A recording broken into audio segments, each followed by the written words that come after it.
आगरा पहुंचे पूर्व केंद्रीय मंत्री संजीव बालियान व पूर्व मंत्री डीपी यादव। पश्चिम प्रदेश निर्माण मोर्चा की विचार गोष्ठी में हुई शामिल। पश्चिम उत्तर प्रदेश के विकास को लेकर अलग राज्य बनाने की उठाई गई मांग। विभिन्न संगठनों व राजनीतिक दलों के लोगों ने किया प्रतिभाग। छोटे प्रदेश से डेवलपमेंट होता है, बेहतर एडमिनिस्ट्रेशन होता है। संजीव बालियान। पश्चिम प्रदेश निर्माण मोर्चा को लेकर उत्साहित दिखे डीपी यादव। बोले, आगरा एक ऐतिहासिक शहर है और इतिहास यदि ऐतिहासिक शहर से लिखा जाए तो बेहतर। देखिए, आगरा एक ऐतिहासिक शहर है और हमने शुरुआत यहाँ की धरती से इसलिए की है कि इतिहास अगर ऐतिहासिक धरती से लिखा जाए तो ज्यादा बेहतर है। पश्चिमी उत्तर प्रदेश बनाने का जो इरादा हमारे कई पॉलिटिकल पार्टी के साथियों ने किया, उन सबकी सोच ये है कि किसान, मजदूर और मेहनती लोगों का इलाका सरसब्ज इलाका, यहाँ की धरती अच्छी है, फर्टाइल है, उपजाऊ है, यहाँ का आदमी मेहनती है। उसके अलावा भी पश्चिमी उत्तर प्रदेश आगरे से लेकर सहारनपुर तक का जो एरिया जितना रेवेन्यू उत्तर प्रदेश को देता है उतना रेवेन्यू सारा प्रदेश मिलकर के देता है। और यहाँ पर लोगों के, मैंने यहाँ के देहातों को देखा है, अभी देहातों में सड़कें भी नहीं है, बिजली भी पूरी तरह है, रोजगार की व्यवस्था तो है ही नहीं। तो जो नौजवान ताकत है जिसके भरोसे पर हम इस देश का भविष्य निर्माण करना चाहते हैं, उस भविष्यकर्ताओं को, उनके हाथों को रोजगार चाहिए।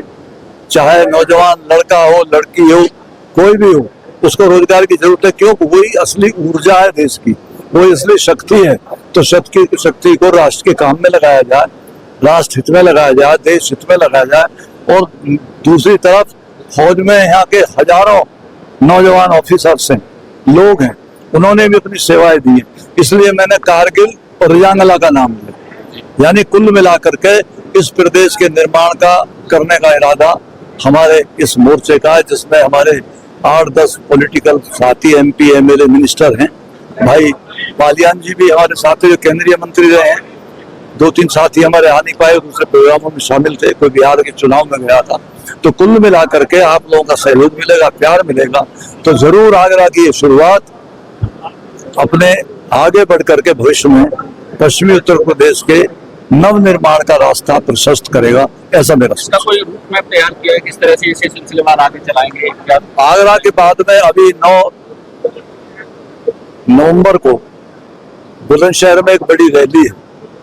उसके बाद इसी तरह जिलों में क्रमवार रैलियां हैं। पब्लिक को जागरूक करने का इरादा है, पब्लिक से पूछने का भी इरादा है कि तुम क्या चाहते हो, क्योंकि इसमें महज हम लोगों का इंटरेस्ट नहीं है। इंटरेस्ट उन लोगों का जो है बसे हुए हैं, जिनके बच्चों को रोजगार चाहिए, माता बहनों को सुरक्षा चाहिए, खेतों को उपजाऊ स्कीम चाहिए, और गाँवों को टूटी फूटी सड़कों के बजाय अच्छे साधन और यातायात चाहिए। तो सबसे जरूरी जो बात है वो नौजवान को रोजगार चाहिए। एक मांग आपने इसमें रखी है कि नए प्रदेश में हम 85% आरक्षण देंगे। ये किस तरह का आरक्षण होगा, किनको मिलेगा? ये आरक्षण तो मंडल आयोग की सिफारिशों के आसपास ही होगा कि वास्तविकता ये है जो पीड़ित वर्ग है, जो शोषित वर्ग है, जो दलित वर्ग है, जो कमजोर वर्ग है, जो गरीब वर्ग है, वो किसी भी जाति, किसी भी बिरादरी का है, तो उसकी उपेक्षा करना संवैधानिक तौर से भी ठीक नहीं है। और हमको बाबा साहब भीमराव अंबेडकर का संविधान मिला है, उसमें भी आरक्षण की व्यवस्था है। तो आरक्षण की व्यवस्था देने के बाद इन तमाम लोगों का भला किया जा सकता है। देखिए, मैं तो पहले से इस बात के पक्ष में रहा हूं हमेशा कि छोटे प्रदेश से डेवलपमेंट होता है, बेहतर एडमिनिस्ट्रेशन होता है। उत्तर प्रदेश बहुत बड़ा प्रदेश है। कई बार प्रयास हुए, 2011 में मायावती जी ने भी प्रस्ताव भेजा था, छोटे प्रदेश हो तो बेहतर डेवलपमेंट हो पाएगा सबके लिए। एक बहुत पुरानी मांग आजादी के बाद से हमारे कोर्ट की बेंच की रही है।